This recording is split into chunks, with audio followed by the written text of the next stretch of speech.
अरे आसिल कि नहीं बेड़ा आसी केते हेलाणी परा टिके जीवारे डेरी होई गली कंडक्टर बाबू पळाई जिवे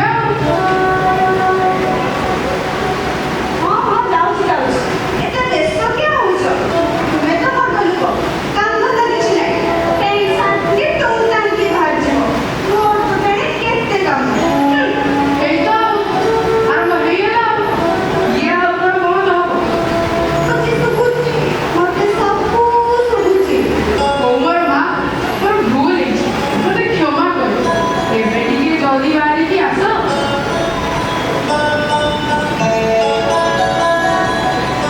आपण मानक भी कहि होउची ए स्त्री जाति गुणाको झगड़ा करिया भाई टिके सुযোগ आउ थोड़े जदी सुযোগ मिली जाए आरंभ हेइ जाती तो हेइ हो आपण माने एबे बसी थांती आपण मानक सब कथा हो परस्पर केते डेरी होइगो एठी बसी दिबे कुआडे जिबेनी अरे आसो आसो हाँ हाँ आसिली चलो चल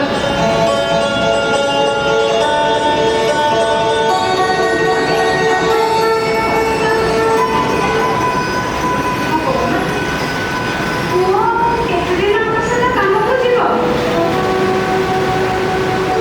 हिरोई गांधी मारिबो सेठी गले हम आखि सामने रहिबो अरे मु कोन ताको घर छाड़ी का कथा कहूछ ना कोन आउ ताले से जदी हम गां पाखे स्कूल को जाई के दिनो पाठ पढंगा अच्छा पहिला देखी मु कोड पाठ पढिछ मु पुणी घर संसार करिछि के से पाठशाला में କିଛି दरकार नहीं ओहो तुमको बुझे खबर बुझेगा भी दरकार नहीं चलो काम हमरा बुझेबो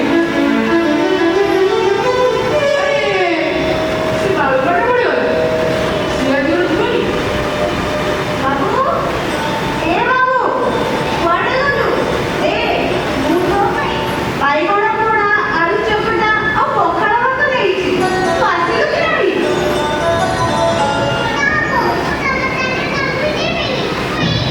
चल चल पहिला खंड खेड़ी बदमाश छुआ पड़िया चल चल चल देखुଛନ୍ତି କେତେ ସୁନ୍ଦର ପରିବାର କିନ୍ତୁ ଗୋଟାଏ ଜିନିଷର ଅଭାବ ଥାଏ ତାହା ହେଉଛି ଶିକ୍ଷା ବାଟରେ ଯାଉ ଯାଉ କିଛି ସ୍କୁଲ ପିଲାଙ୍କ ଉପରେ ନଜର ପଡ଼ିଲା ଆଉ ହଠାତ୍ ତା ମାଆକୁ ପଚାରିବାକୁ ଲାଗିଲା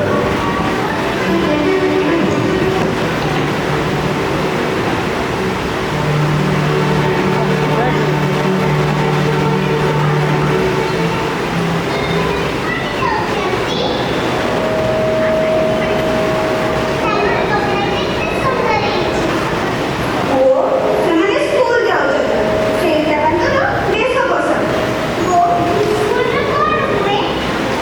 ସ୍କୁଲରେ ପାଠ ପଢ଼ାଉ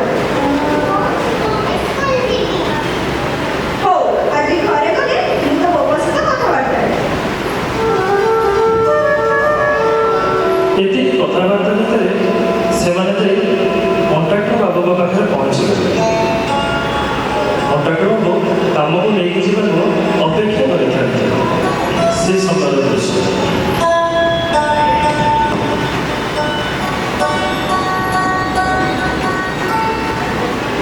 ଏଠି ଗରମ ଏ ମଦନ କୁଆଡ଼େ ପଳେଇଲା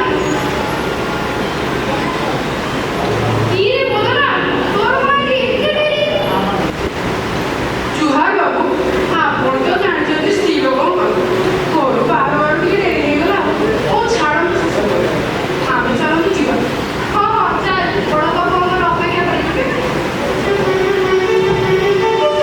ସମସ୍ତେ କାମକୁ ବାହାରିଲେ କିନ୍ତୁ ମଦନାପୁର ମନରେ ସ୍କୁଲ ଯିବାର ଇଚ୍ଛା ଭାରି ଯାଇଥିଲା ଆଉ ସମସ୍ତେ କାମକୁ କରୁଥିବା ସମୟରେ ସେ ହଠାତ୍ ଗୋଟେ ଜାଗାରେ ବସି ଭାବୁଥିଲା ଯେ କିପରି ସ୍କୁଲ ଯିବ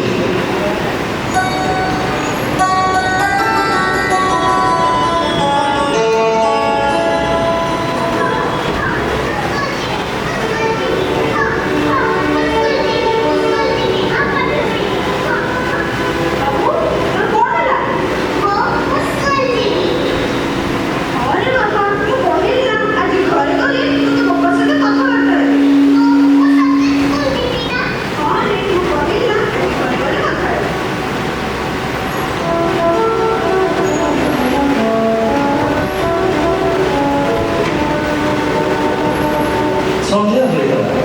ଯେଝା କାମ ସାରି ଘରକୁ ଫେରିଲେ। ମଦନ ଆଉ ତା ସ୍ତ୍ରୀ ଘରେ ବସି କାମ କରୁଥିଲେ। କଥାବାର୍ତ୍ତା ହୋଇ କାମ କରୁଥିବା ସମୟରେ ପୁଅ ହଠାତ୍ ଆସି ତା ବାପାକୁ କହି ଉଠିଲେ।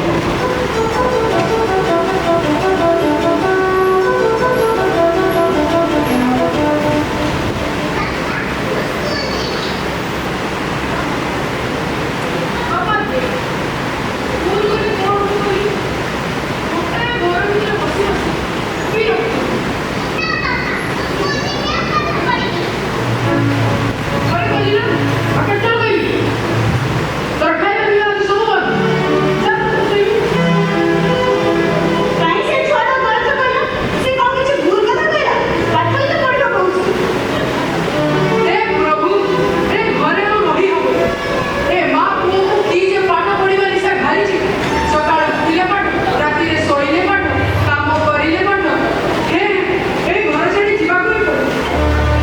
ଦେଖିଲେ ତ ମଦନ ପାଠ ପଢ଼ିବାର କଥା ଶୁଣି କେମିତି ଚିଡ଼ି ଯାଉଛି। ସନ୍ଧ୍ୟାରେ ଏଥର ସମସ୍ତେ ଶୋଇପଡ଼ିଲେ। ମଦନ ପୁଅ କଥା ଉଠି କହିବାକୁ ଲାଗିଲା।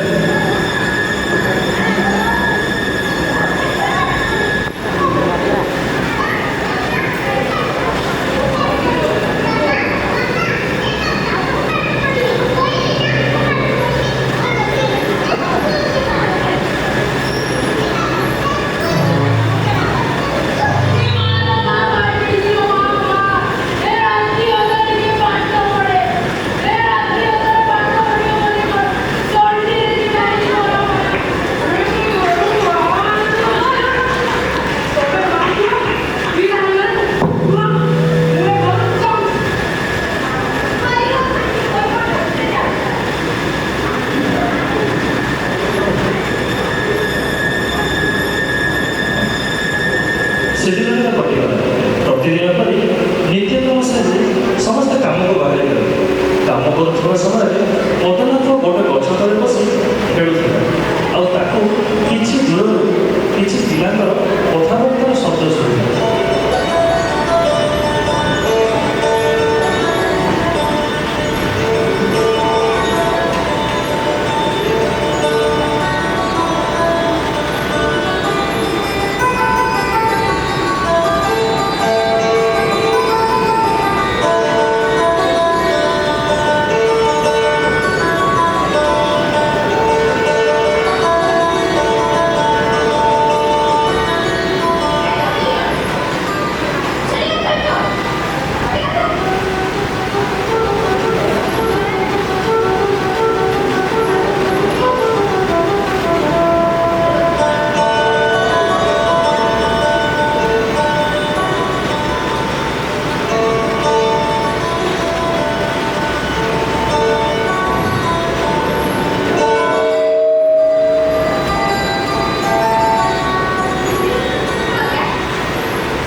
ଆଉ ତୁମେ ଦୁଇ ଜଣ ଖାଲି ମନେ କରି ଦୁଇ କମାଇକୁ ଘୁଷିକି ଆସିବ।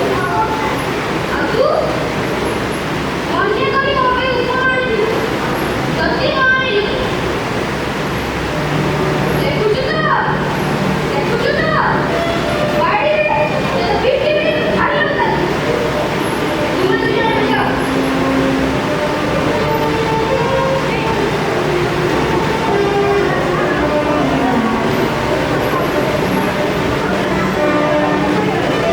ମଦନା ସ୍ତ୍ରୀ ଏବେ ନଈକି ଡାକିବାକୁ ଲାଗିଲା। ସନ୍ଧ୍ୟା ହେଲା ଏବଂ ସେମାନେ ବସି ପ୍ରାର୍ଥନା କରିବାକୁ ଲାଗିଲେ।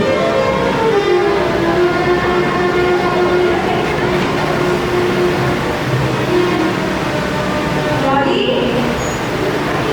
ଏ ନଈ କୁଆଡ଼େ ଗଲୁ? ସନ୍ଧ୍ୟା ହେଲାଣି ପରା। କୁଆଡ଼େ ଯିବୁ?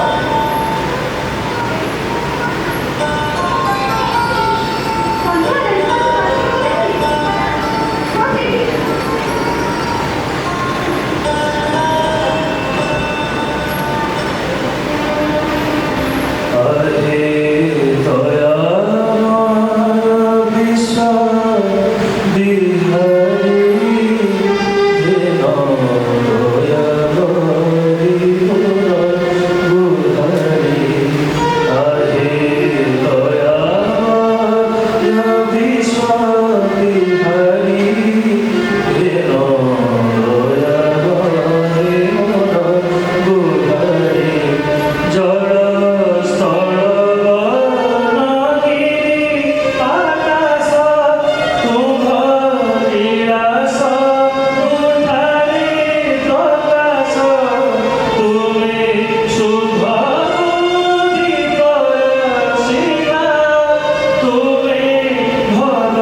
ସେଠି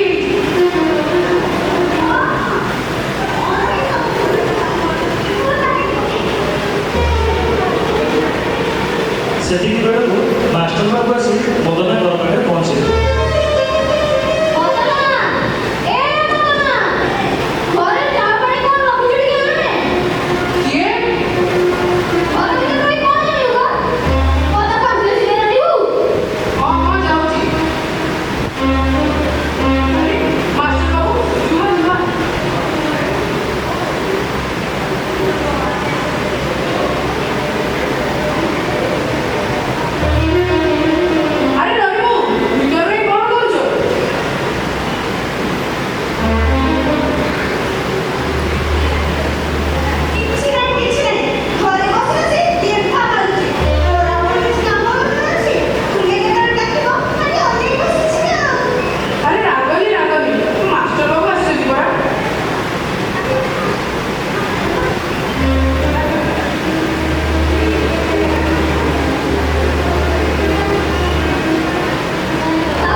ବର୍ଷ ବିତିଯାଇଛି। 25 ବର୍ଷ ପରେ ମଦନର ସ୍ତ୍ରୀ ଘର ଦ୍ୱାର ଘରେ ବସି କଥାବାର୍ତ୍ତା ହେଉଥାନ୍ତି। କଥାବାର୍ତ୍ତା ସମୟରେ